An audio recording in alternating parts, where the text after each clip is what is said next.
घड़ी में रात के 12 बज चुके हैं। मैं हूं आरजे आलोक और ये वक्त होता है 12 बजे की कहानी का। और हर रात हम कोई ना कोई कहानी आप तक जरूर पहुंचाते हैं। वो कहानियां जो आपने बचपन में सुनी होंगी और जिनसे कोई ना कोई सीख हमें मिलती है। और आज की रात भी कुछ ऐसी ही कहानी का जिक्र करने की कोशिश करूंगा मैं। आई होप आप घर के भीतर हों, सुरक्षित हों और उन कहानियों के माध्यम से आप बचपन की यादों को तरोताज़ा कर सकें, या आपके आसपास अगर कोई बचपन है तो वो इन कहानियों को सुन सके। आज की रात कहानी है जड़ ही जीवन है। अक्सर मुहावरा आपने सुना होगा, जल ही जीवन है। तो ये कहानी शुरू होती है दिल्ली के पास के गाजियाबाद नामक शहर से। गाजियाबाद में पड़ोस में दो बच्चे आपस में रहा करते थे, छोटे से बचपन से ही, जैसे पास पड़ोस के दोस्त होते हैं। सौरभ और विवेक दोनों एक ही क्लास में एक साथ पढ़ा करते थे और माँ बाप भी एक दूसरे के काफ़ी क्लोज थे। सभी एक दूसरे के साथ त्योहारों में जाया करते थे और तरह तरह के फंक्शंस का हिस्सा बना करते थे। एक तरीके से समझ लीजिए चड्डी बड्डी यानी जिगरी दोस्त सौरभ और विवेक। सौरभ और विवेक एक साथ पले बढ़े, एक ही इलाके में दोनों रहा करते थे, जैसा मैंने जिक्र किया। और सबसे बड़ी खासियत ये थी कि एक दूसरे के लिए दोनों दोस्त समर्पित थे। मतलब उसके दुख में, सौरभ के दुख में विवेक हमेशा मौजूद और विवेक के दुख और सुख में सौरभ हमेशा नजर आया करता था। तो एक साथ पढ़ाई हुई स्कूल से कॉलेज तक, और कॉलेज के बाद इंजीनियरिंग कॉलेज में दोनों का एडमिशन हो गया।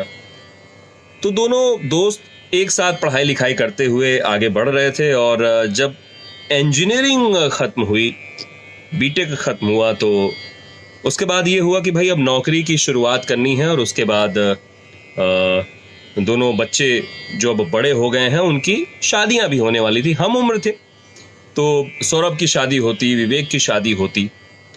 तो शादी से पहले दोनों ने प्लान किया कि चलो क्यों ना हम दोनों अपने अपने घरों में आने वाली जो हमारी पीढ़ी होगी, दोनों जो शादियां करेंगे अलग अलग, तो जो पीढ़ी होगी वो पीढ़ी हरे भरे माहौल में पले बढ़े। और उनके लिए इन्होंने पेड़ लगाना शुरू किया। अब यहाँ पर सौरभ का घर, सौरभ ने अपने बगीचे में पेड़ लगाया। यहाँ पर विवेक का घर, विवेक ने भी अपने बगीचे में पेड़ लगाया। दोनों जिगरी दोस्त, और दोनों ने एक दूसरे से वायदा किया कि देख, जब तेरी शादी होगी या मेरी शादी होगी तो हम दोनों के परिवार में जब बच्चे आगे बढ़ेंगे तो वो ऑर्गेनिक माहौल में बढ़ें, प्रदूषण में नहीं, पेड़ पौधों के हिसाब से बढ़ें। खैर, दोनों ने अपने अपने बगीचे में अपने अपने हिसाब से पौधों को लगाया और पौधों के साथ उनको खोदना, उनकी जड़ों को मजबूत करना वगैरह वगैरह का कार्य शुरू हुआ। और समय समय पर पानी देते गए दोनों दोस्त अपने अपने बगीचों में। और लगभग 6 से 8 महीने के बाद उन दोनों के घर में पैदावार शुरू हुई। सौरभ के पेड़ बहुत थोड़े से बढ़ पाए थे, जमीन से आधे इंच या 1 इंच की दूरी पर 6 महीने के बाद बढ़ पाए थे सौरभ के पेड़ जो उसने लगाए थे। लेकिन विवेक के घर में जो पेड़ पौधे लगे हुए थे वो एकदम लहलहाते हुए आसमान, मतलब 4 से 6 इंच ऊपर जमीन के बढ़ चुके थे, जो विवेक के लगाए गए पेड़ थे। तो सौरभ और विवेक हर रोज आपस में बात भी किया करते थे। तो सौरभ कहता था, भाई तेरे पेड़ तो बड़े जल्दी बढ़ रहे हैं और न जाने तू क्या कर रहा है। तो सौरभ कहता कि मैं हर रोज इन्हें पानी देता हूं अपने हिसाब से, और यही कारण है कि ये बहुत जल्द बढ़ा है। तो सौरभ शांत रहता था और उसने बोला, चल अच्छी बात है यार, जब इस तरीके से तेरी लहलहाती खेती तेरे बगीचे में हो रही है। 6.5-7 महीने के बाद, जैसा कि अक्सर होता है नॉर्थ में और दिल्ली से सटे हुए एनसीआर में, बहुत जोर का अंधड़ आया। बहुत जोर की भयावह बारिश आई और उस बारिश में इतनी आंधी चली कि बड़े बड़े पेड़ तो गिरे ही, साथ में इन दोनों के घरों के पेड़ भी काफी प्रभावित हुए। सौरभ, जिसके लगाए हुए पौधे छोटी छोटी ऊंचाई पर थे, 1.5 से 2 इंच वाली ऊंचाई पे, वो जस के तस थे। उन पेड़ों को, उन पौधों को कोई नुकसान नहीं हुआ। लेकिन जो विवेक ने पेड़ लगाए थे, पौधे लगाए थे, जो 4 से 6 इंच बड़े हो गए थे, वो सारे पौधे तहस नहस हो गए, जमीन में लौट गए, एक तरीके से मृत अवस्था में आ गए, जैसे ही इतनी तेज अंधड़ और आंधी चली। जैसे ही आंधी समाप्त हुई, दोनों दोस्त एक दूसरे के करीब आए। ये छज्जे, मतलब एक दीवार लगा दें तो इस तरफ विवेक का घर, इधर सौरभ का घर। तो सौरभ के पौधों की तरफ विवेक की नजर गई और विवेक ने कहा, भाई तेरे पौधे तो जैसे तूने लगाए थे वैसे ही हैं और सुदृढ़ हैं। मतलब एक भी तेरा पौधा जमीन पे नहीं गिरा है या टूटा नहीं है। और मेरे पौधों को देख, इतने अच्छे लहलहा रहे थे और ये आज लेट गए हैं और मृत अवस्था में नजर आ रहे हैं। तो सौरभ ने अपने दोस्त विवेक को पास बुलाकर कहा कि भाई, कुछ दिनों में तेरी भी शादी हो जाएगी, मेरी भी शादी होने वाली है। ये पेड़ सिर्फ और सिर्फ पेड़ पौधे नहीं है, ये एक सीख है मेरे और तुम्हारे लिए कि जिन पेड़ों को मैं पानी दिया करता था ना, उनको मैं हफ्ते में 3 दिन या 4 दिन नियत समय पर पानी दिया करता था। उनकी जड़ों को खोद करके, मिट्टी को सही करके उन्हें उतना ही पानी दिया करता था जितनी उन्हें जरूरत थी।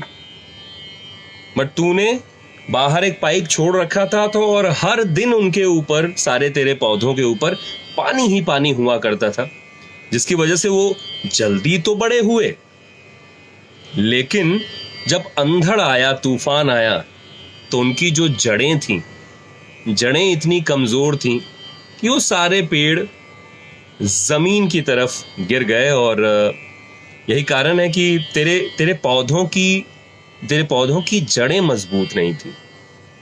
तेरे पौधों की जड़ें अगर मजबूत होती तो तेरे पौधे आज भी उसी हिसाब से खड़े होते और वो नतमस्तक नहीं रहते। मैंने अपने पौधों की जड़ों को सुदृढ़ किया था। मैंने अपने पौधों की जड़ों में पूरी खुराक दी थी कि आने वाले दिनों में कभी अंधड़ तूफान आए, वो अपनी जगह से ना हिलें। और आज की कहानी का शीर्षक है जड़ ही जीवन है।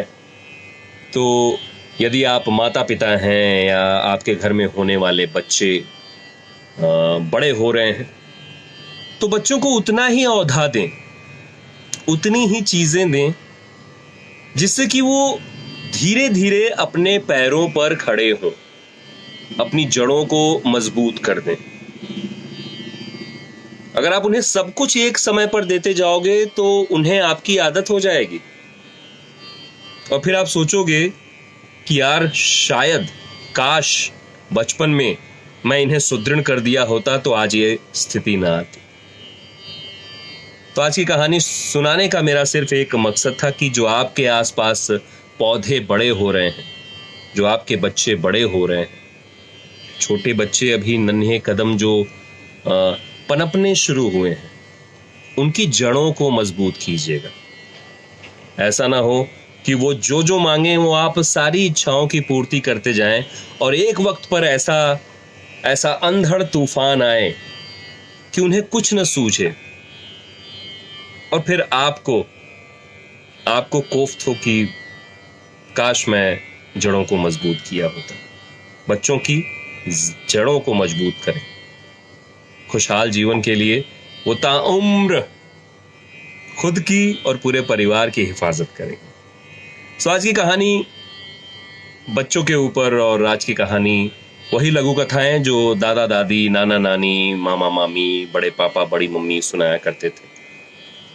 कल की रात भी 12 बजे आऊँगा और 12 बजे कुछ नई कहानी, कोई नई लघु कथा आप तक पहुँचाऊँगा। अपना ख्याल रखें और चलते चलते कुछ और शब्द आपकी तरफ नजर करता हूं। पानी तो हर एक शख्स बहुत दे डालेगा, पानी तो हर एक शख्स बहुत दे डालेगा, लेकिन ताउम्र और सटीक अवस्था में वही बढ़ेगा जिसकी जड़ें सुजान हो, सुदृढ़ हो, मजबूत हो। कल की रात 12 बजे मिलता हूं किसी नई कहानी के साथ। कुछ ऐसी ही कहानियां अगर आपके पास भी मौजूद हो तो मुझे इनबॉक्स कीजिएगा। ख्याल रखें, सुरक्षित रहें और घर के भीतर रहें।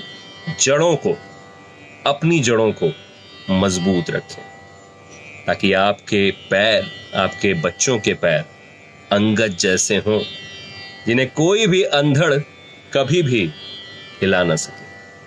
ख्याल रखिए। शुभ रात्रि।